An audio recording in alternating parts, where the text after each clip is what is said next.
The old house on the outskirts of town had been abandoned for years, its windows dark and lifeless, its walls sagging under the weight of time. Yet, something about it had always called to me. So, when the dare came up at the bonfire, I couldn't resist. I had to spend the night there, alone. Armed with nothing but a flashlight and my phone, I stepped through the creaking front door. Dust danced in the beam of my light, and the air was thick with the scent of mildew. The silence was heavy, almost palpable, as if the house itself were holding its breath. I wandered through the decaying rooms, each one more decrepit than the last. Faded wallpaper peeled from the walls, and the floorboards groaned underfoot. In the parlor, a grand piano sat, its keys yellowed and cracked. On a whim, I pressed one. The note rang out, oddly clear, sending a shiver down my spine. I decided to set up camp in the living room, unfurling my sleeping bag in front of the cold, empty fireplace. As the night deepened, I tried to settle down, but sleep eluded me. Shadows twisted and turned in the corners of my vision, and the old house seemed to whisper around me. Just as I was about to drift off, a noise jolted me awake, a soft, scraping sound coming from the hallway. I sat up, heart pounding, and shone my flashlight towards the noise. The beam caught a figure standing at the end of the hall, barely more than a silhouette. "Who's there?" I called out, my voice cracking. The figure didn't move, didn't respond. It just stood there, watching. My hand trembled as I reached for my phone, but there was no signal. Panic surged through me. Slowly I rose to my feet. The flashlight clutched tightly in my hand. I took a step forward, then another. The figure remained still. As I got closer, the details became clearer. It was a woman, her dress tattered and dirty, her hair hanging in matted strands over her face. "Hello?" I whispered, my voice barely audible. The woman's head snapped up, and I saw her eyes, dark, hollow voids that seemed to pierce straight through me. She opened her mouth, and a guttural, inhuman scream filled the hallway. I turned and ran, my flashlight flickering wildly. I could hear her behind me, her footsteps heavy and relentless.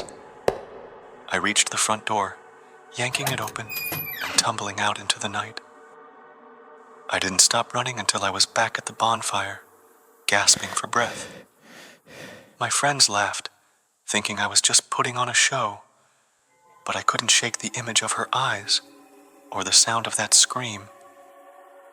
I knew then that the house wasn't just abandoned, it was haunted, and I had been foolish enough to awaken its wrath. Years have passed, but every time I close my eyes, I see her standing there, watching, waiting. The house still stands on the outskirts of town, its dark windows like empty eyes. And sometimes, late at night, I hear that scream echoing in the distance, reminding me that some doors should never be opened.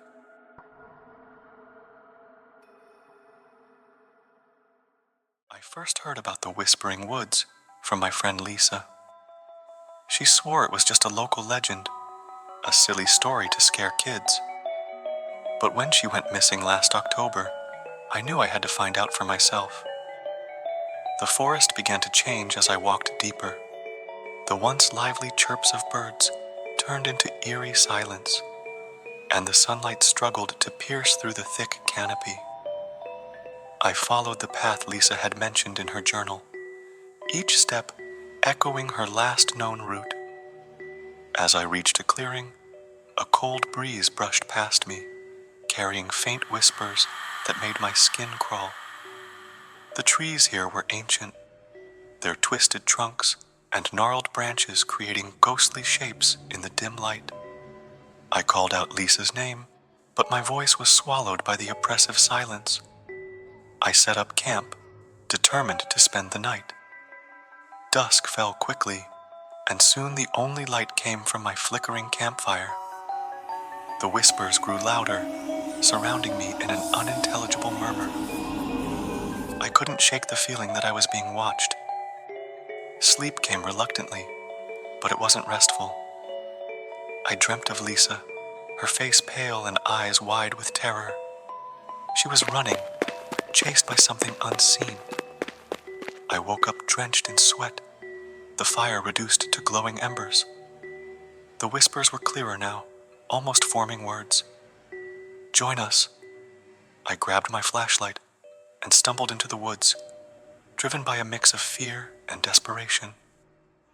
The light cut through the darkness, revealing glimpses of movement in the shadows. My heart pounded in my chest as I followed the trail, the whispers guiding me. I reached an ancient oak tree at the heart of the forest. Carved into its trunk were countless names, including Lisa's. The ground beneath was disturbed, and I saw the edge of a buried box. My hands trembled as I unearthed it, revealing Lisa's journal inside. The last entry was chilling. "The whispers are calling me. I can't resist anymore. If you're reading this, it's too late. Don't follow me." Suddenly, the whispers grew deafening. I spun around, the flashlight beam dancing wildly. Ghostly figures emerged from the shadows, their eyes hollow and mouths moving in silent screams. Among them, I saw Lisa. Her expression was one of sorrow and warning. "Leave. Now!" she mouthed. I ran, the whispers chasing me until I burst out of the forest, gasping for air. The silence returned, but I could still feel their eyes on me. I fled back to town, vowing never to return. Lisa's journal remains on my desk, a grim reminder of the whispering woods. Sometimes, at night, I hear faint whispers outside my window, calling me back. I ignore them, but deep down, I know the forest won't let me escape forever. The mansion was a relic from the Victorian era, its once grand facade now overrun with ivy and neglect. As I approached, the air seemed to grow colder, the daylight dimming as though the house itself cast a shadow over the land. With a mixture of trepidation and excitement, I pushed open the heavy, creaking door and stepped inside. The interior was a time capsule, frozen in a state of eerie disrepair. Dust motes danced in the shafts of light that pierced the gloom from broken windows. Furniture lay shrouded in white sheets, like specters waiting to be awakened. The silence was palpable, pressing against my ears until I could hear my own heartbeat. As I wandered through the labyrinthine corridors, a strange feeling began to settle over me.